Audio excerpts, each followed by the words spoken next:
Retrofillaristin kesäkiva jatkuu. Tällä kertaa aiheena on vanhan tunturipolkupyörän kunnostus. Tämä projekti oli itse asiassa alkanut jo viime vuonna, mutta tällä kesälomalla mä sain aikaiseksi viedä tämän loppuun.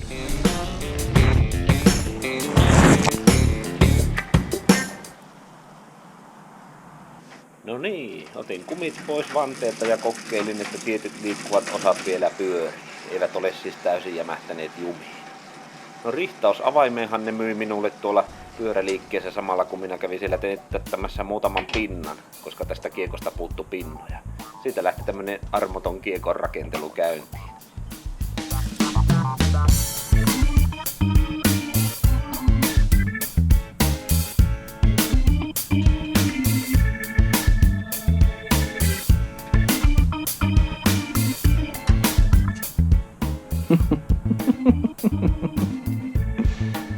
Eihän tämä ollutkaan niin helppoa.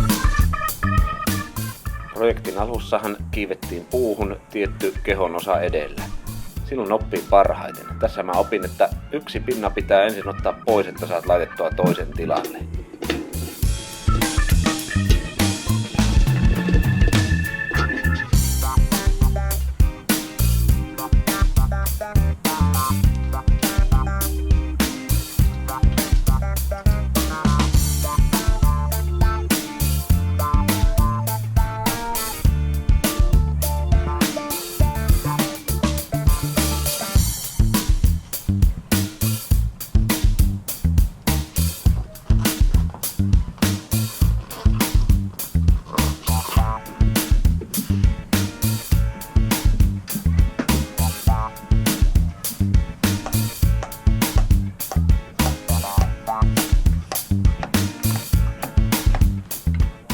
Tämän etukiekon kanssa asiat etenee aika nopeasti. Tuntuu, että ei se pinnojen asennus ollutkaan niin vaikea, kun ei aseta rimaa liian korkealle, mutta sitten aavistin, että tämmöisen leveämmän renkaan kanssa käy sillä tavalla, että se ei sovi yksin tämän etulokasuojan kanssa ja se piti sitten ruuvailla irti.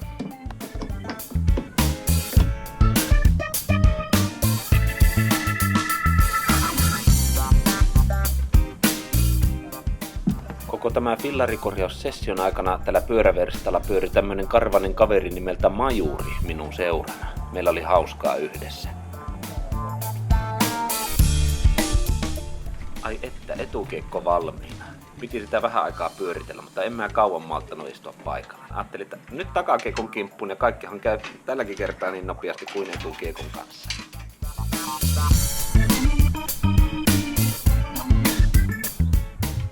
Tätä vannetta hinkaillessa mietin, että tästähän puuttuu pinnoja.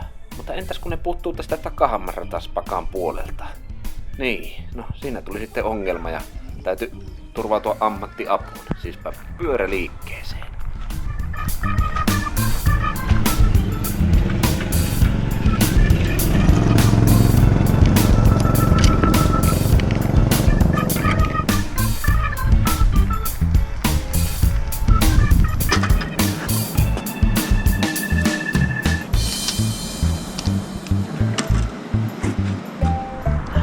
Täytyy sanoa, että hatun nosto pyöräliikkeen pojille. Ystävällisesti ne neuvoo. Vaikkakin katalogia selatessaan eivät löytäneet mistään enää semmoista sopivan kokosta, tai siis sopivaa avainta, jolla tuo hammarrataspakan olisi saanut tuosta irti. Ja jos semmonen työkalu olisi löytynyt, niin olisi ollut toinen kysymys, saako sitä enää ylipäätään irti. Puhuivat jostakin 1000 newtonista, eli ilmeisesti tuo pakka saattaa olla lujassa. Toinen vaihtoehto olisi ollut ruveta vasarahommiin ja vasaralla ottaa se sieltä irti, mutta sitten kun puhutaan 52 vuotta vanhasta fillarista, niin mä en oikein viitsisi alkaa vasarahommiin. Joten se on pieni palaverin paikka tässä itseni kanssa, että mitä mä tämän kanssa nyt teen. Siitä nimittäin puuttuu 2 pinnaa siltä puolelta, jossa on tuo hammasrataspakka. Ja hammasrataspakkaa ei saa irti, niin kuin äsken kävi selväksi. Ja pyöräliikkeessäkin ihmettelivät, että millä ihmeellä sinä on nuo pinnat noin söhörille saanut. No, eihän minä oo sitä tehnyt, mutta tämä pyörä nyt vaan sattuu minulla olemaan. kotimatkalla sitten päätin, että tämä takakiekko saa olla semmonen kuin tämä on. Puuttukoon sitten 3 pinnaa. Nyt alkaa takakiekon rakentelu. Kannattaisiko lopettaa tässä vaiheessa, kun kaikilla on vielä mukavaa?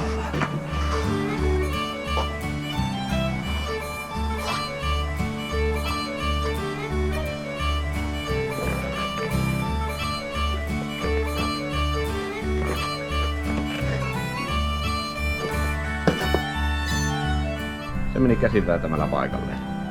Mahtavaa. Nämä pyöränkorjauspäivät oli niitä heinäkuun hellepäiviä. Toiset värkkäsi pyöriä ja toiset osasi ottaa rehellisesti rennosti. Takakiekon asennuksessa oli sama juttu, eli leveän renkaan takia tuo takalokasuoja piti ruuvailla irti.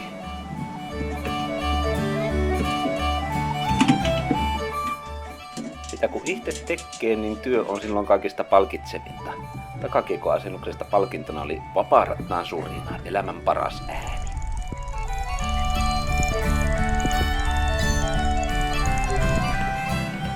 Tarkkakorvasimmat saatto kuulla, että tuo paksu kumi hinkasi tuonne takahaarukkaan ja siitä kuului hiertävää ääntä.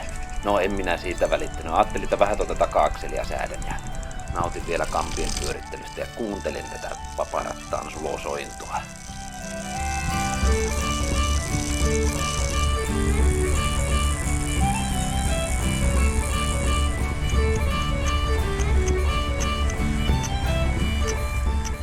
Projekti eteni aika kivuttomasti. Saatoin tuossa jonkun tunnin sitten tuota kätteni työtä tuijotella.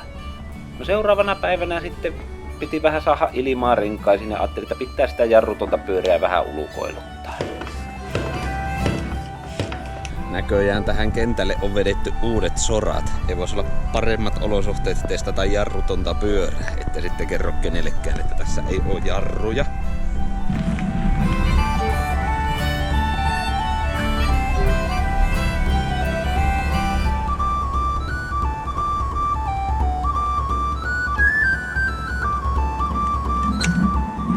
Ongelma on liian leveä rengas tai liian kapea takahaarukka. Miten se nyt sitten ottaa? Nimittäin tuo rengas hinkaa aina jompaan kumpaan puoleen tuota takahaarukkaa. Täytyy koittaa tuota taka-akselia säätää, jos sillä saisi jotenkin annettua ensiapua.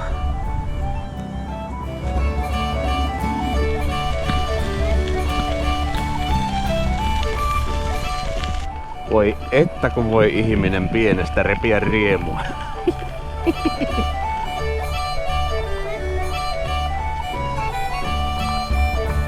Vielä kun saadaan jarrut tähän pyörään, sitten uskaltaa lähteä ihmistenkin ilmoille. Vai puuttuu pojalta pyörästä jarrut? No Talu tappasee sun pyörä sinne pyöräliikkeeseen ja käy ostamassa itsellesi jarrulaitteet ja vaijerit.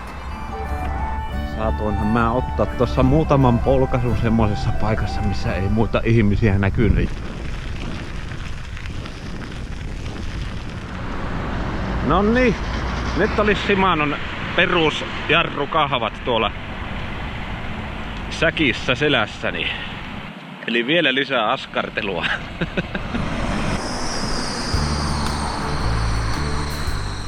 Ystävällisenä muistutuksena.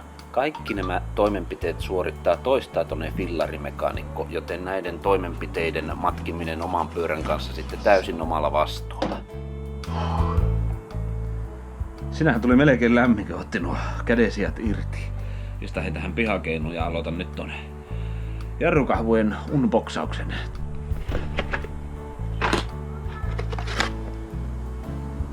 Jarruvaijerit ja letkut. Ja täällä oli sitten itse kahvat. No niin.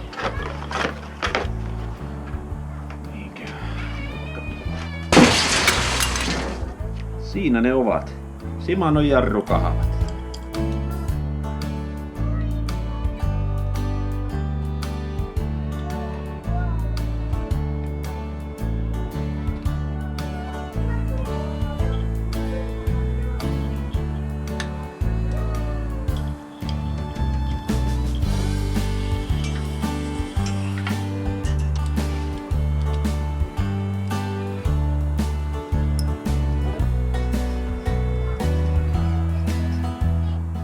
Vielä vaan peukut pystyyn, että tämä toimii.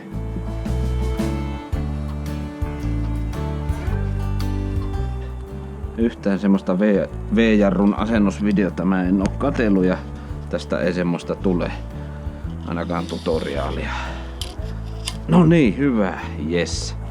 Sitten varovasti ruuvamme pultin kiinni.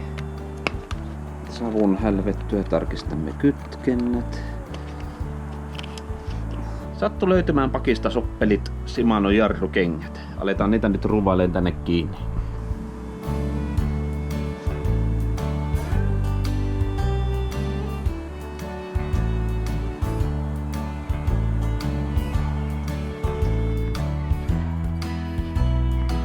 Se mitä on jarrutusteho käytännössä nähdään sitten kun lähdetään testaamaan.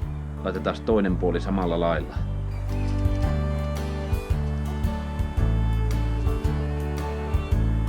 No niin, mitäs tapahtuu kun väännetään? Kato! Jarrukenkä ottaa vanteelle.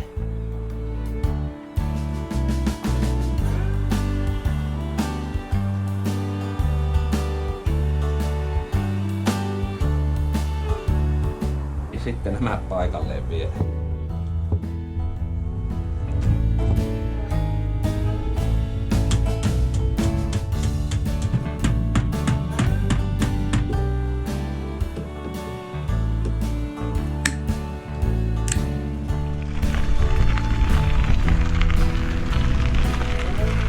Ei laisinkaan valittamista. Onhan tässä vielä paljon säätämistä ja pikkuhienosäätöä, että tästä saadaan täydellinen sunnuntaipyörä.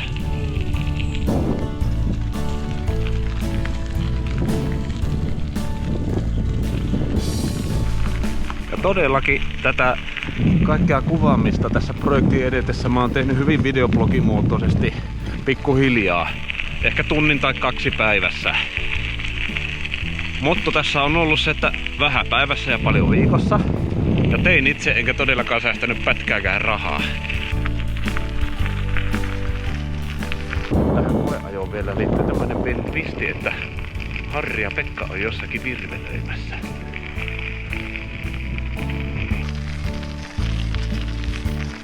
Mikäs on kesämiesten kalameininki? Jees. Hienoa. Ja niin todella täällä Pukimäessä päin heitetään komeasti tätä sillalta uistinta. Ja No niin, tää on tässä. sieltä voi nostaa 2 kiloa siika tai 5 kiloa hauki. Siirrytään nyt siihen osioon, että ruvetaan unboxaamaan pakettia, jossa on uusi ketju, ketjun katkaisija ja pari ketjulukkoa ja aletaan ketjunvaihto puuhiin. Se on lento. Jos ajat pitkiä pyörämatkoja, aina tulee vastaan henkisiä ylämäkiä, jotka täytyy vaan voittaa. Tällä kertaa tässä projektissa tämä ketjuhomma oli semmonen iso henkinen ylämäki.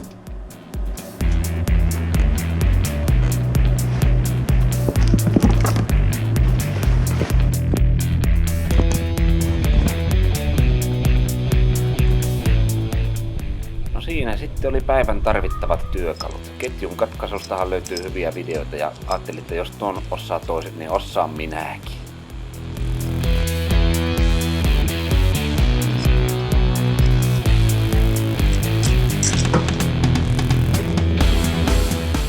Olin tullut siihen lopputulokseen, että tästä pyörästä tulee sinkula ja sen takia sitten ruuvailin tämän vanhan aika risan takavaihtajan tästä irti.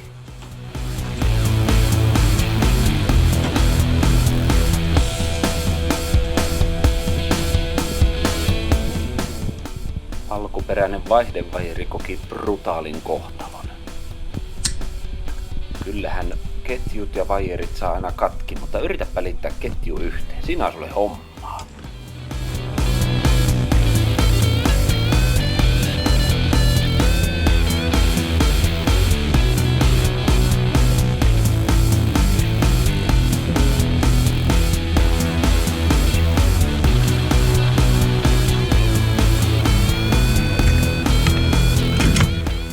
Projektit on yleensä hyvän mielen projekteja, mutta nyt ilme puhukoon puolestaan. En minäkään jaksa aina hymyillä.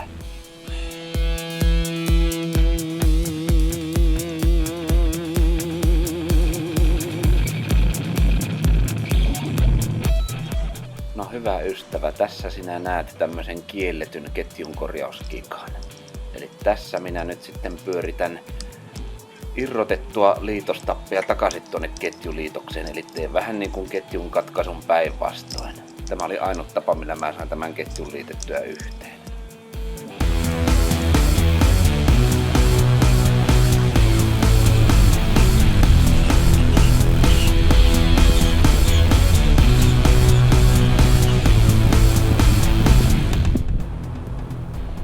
Kyllä tuo ketjun asentaminen, se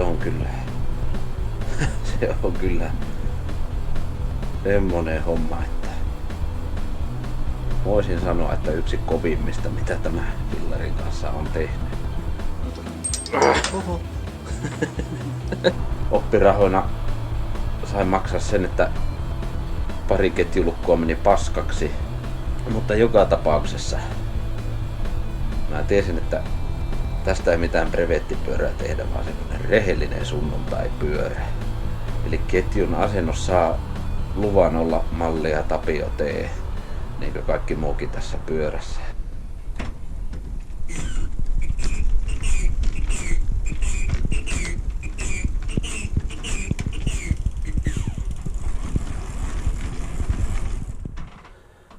Se on hellettä pitänyt nämä viime päivät.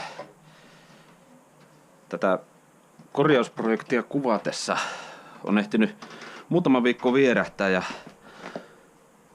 on ehditty tehdä yksi lomareissukin tässä välissä ja mun partakin on ehtinyt lyhentyä tätä hommaa korjaillessa. Sen verran pitkäpiimäinen projekti tässä on ollut alla. Mutta siis mihin jäätiin oli se, että tämä takakumi on niin leveä, että se jää tuonne takahaarukkaan kiinni ja sen takia mulla tuolla laatikossa on tilattuna vähän sopivammat kumekset. Eli ideana olisi vaihtaa molempiin vanteisiin vähän kapoisemmat kumit, että pääsisi ajamaan. Aletaanpa avaamaan tuota laatikkoa ja tutkimaan, mitä me sieltä löydetään.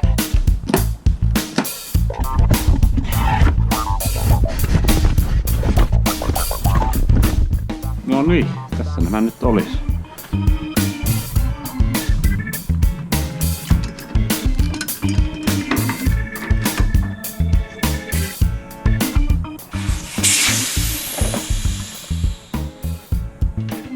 Pikainen renkaan tyhjennys.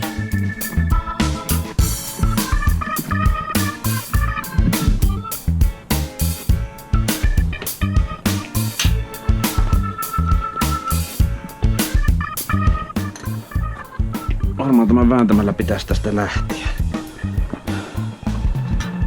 Tuosta sen yleensä pakottamalla saa irti. Vähän kun saa tuota reunaa tuosta yli, niin se tipahtaa siitä. Ja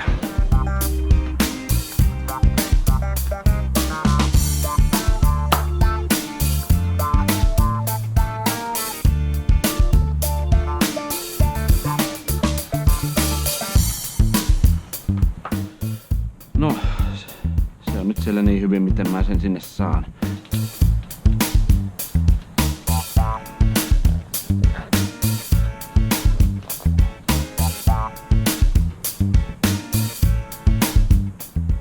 Otetaan työkaluja vähän avuksi.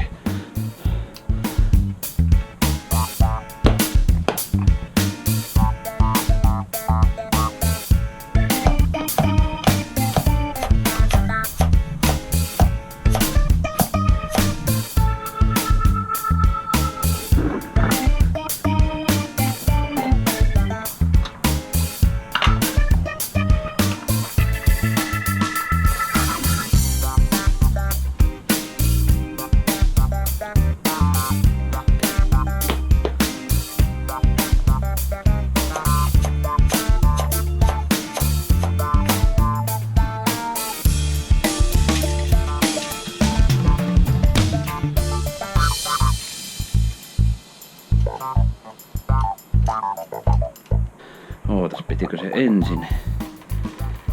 ensin laittaa tuonne takahammanrattaalle ja sitten vasta eteen vai? Miten ihmeessä se meni?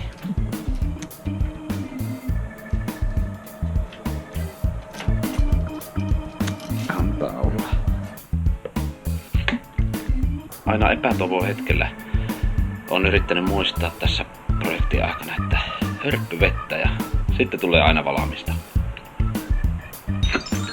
Mitä ihmettä? Se ketju on siirtynyt itsestään paikalle. Voisin kyllä lyödä vetoa vesipullon verran, että se ei äsken vielä ollut. No, helteellä tapahtuu kummia juttuja. Olipas tuskanhikiset sessiot toisinaan. Ne on nyt ohi. Vihdoinkin aika kiinnittää Random Your Back -pyörään ja lähteä sunnuntai-koeajolle. Tervetuloa kyytiin.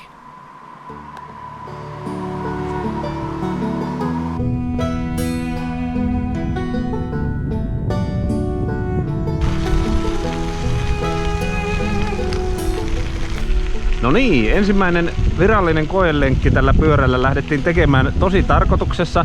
Eli matkan määränpäänä on Haltialan tila, jossa käydään syömässä ja istahdetaan vähän aikaa terassilla.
Vaikka omasta mielestäni olen fillarimekaanikkona toistaitoinen, niin kyllä täytyy sanoa, että olen tyytyväinen lopputulokseen oman taitotasoni huomioiden. Haluan sulle, hyvä ystävä, sanoa, että kaiva oma potentiaalis esiin ja mieti, mikä on sun juttu. Ja lähde tekemään sitä. Se palkitsee.